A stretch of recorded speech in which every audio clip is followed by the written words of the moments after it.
This is Keith Ward with Visual Studio Magazine, and joining me now is IDC Analyst Al Hilwa. Al, please tell us what areas you cover for IDC. Right. Well, I cover application development software. I look at the entire ecosystem of developers, all the sub-ecosystems, look at the development tools, we look at the runtimes, look at the framework. So generally, broadly, I cover mobile, platform as a service, the entire portfolio of application development stuff. Okay, great. So you mentioned ecosystem, so why don't we start there? In terms of Microsoft, ecosystem is one of the things they're most concerned about as it relates to Windows 8. Windows Phone, I think, to a lesser degree. Is the ecosystem developing, or have they still got a ways to go? How do you see that right now? Well, Microsoft comes at this with actually a fairly mature ecosystem, one of the largest ecosystems out there in terms of the entire set of technologies, .NET, the C#, the VB, and all of that. And it's a long-running ecosystem, one that's fairly cohesive, and Microsoft has managed over the years. And the idea was to take that ecosystem and evolve it into mobile. With both Windows 8, first with Windows Phone. Of course, they changed a lot of things around, and a change like that requires some of the ecosystem members to evolve and to kind of learn new skills. And they're trying to bring these technologies into more of a mobile world. How that works out, is still a work in progress. A lot of the ecosystem is moving nicely, but a lot depends on the devices and how many of those are sold in the space. And of course, we saw recently the struggling numbers and the $900 million hit they took for Surface computers. Is this a real legitimate concern for the industry right now? It probably is. I mean, it was a concern for the industry when they got into the hardware game, because that is a new thing for them to be actually selling PCs. And you have to kind of pull this apart from what's going on with the broader PC market. So it is related, but on the one hand, Microsoft is evolving the software ecosystem, the APIs and the development tools. That's certainly taking place.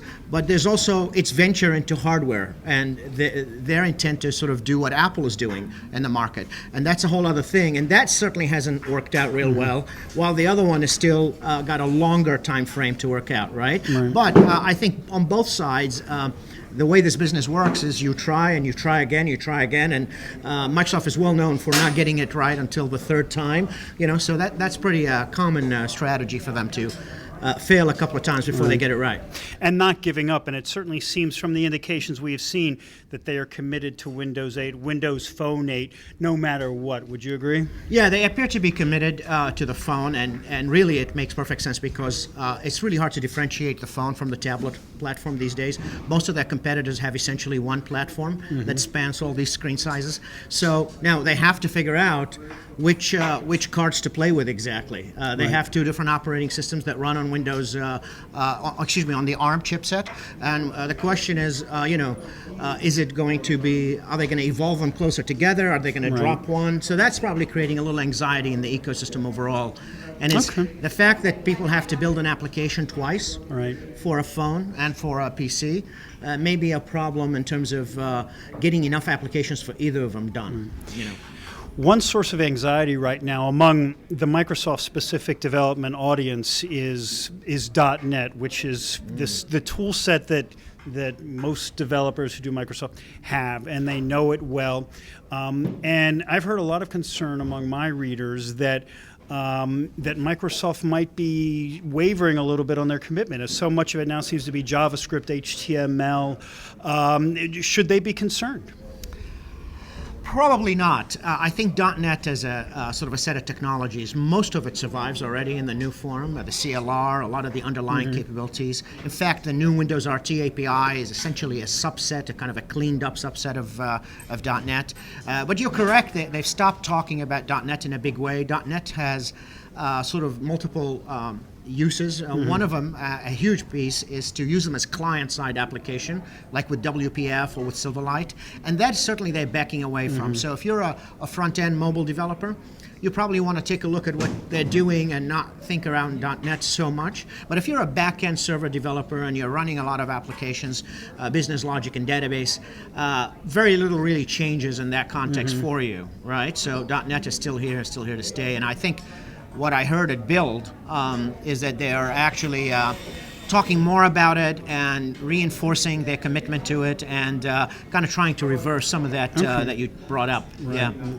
Now, it seems that there is also, related to that, a rise in cross-platform tools. I'm thinking of Xamarin, for example, and PhoneGap, and things that let you still work in C# or whatever your environment is. Are we going to see that trend continuing? Absolutely. I mean, look, the new world is a much more heterogeneous front-end set of devices, and the market and the battles for those front-end devices are going to continue to rage for a while. So, right now, Android has a big market share. Apple has probably the users who buy the most apps. So developers are kind of a little torn about where to go. And then there's, of course, battles for third place between Microsoft and BlackBerry on the phone side and so on. So a lot of that is going to keep happening for a few years. The old world where all devices at the front end were PCs is changing, and it's changed. The iPhone did change everything. So it's a new reality that I think developers have to cope with. The web can be one of those universes whereby people can build an app and have it run everywhere. And then there's a lot of tools like Xamarin that do a good job of taking certain ecosystems, like in this case Xamarin takes a lot of the Microsoft developers and Microsoft technologies and brings that to to other operating systems like iPhone and Android. Yeah. So finally today, Al, for the typical .NET Microsoft-focused developer, should he or she be starting to expand their skill set, or is there enough out there to where they can just stay with what they know without having to learn the new stuff, or should they really be thinking about learning much more about JavaScript, for example, HTML, CSS, all those web technologies? Modern day developers generally are polyglot developers. They already know multiple languages, multiple frameworks. A lot of this new age developers are already skilled on multiple capabilities and consider it sometimes a challenge or a goal, if you like, to learn a new language every month or every 6 months. So that is just the new reality of what it means to be a developer these days. But if we're talking about more in general around the, say, independent software vendors, the ISVs that have a lot of Windows apps, .NET apps, most of these folks are already working on bringing mobile capabilities, mobile into iPhone, Android, and most of them are also thinking about Windows 8 and how to bring those apps to Windows 8. Right. So that's already happening. It's already taking place. People are already learning new skills. The only thing you can count on in this industry is change. Right, absolutely. Al Hilwa, IDC Analyst, thank you very much for joining us. Thank you. Appreciate it.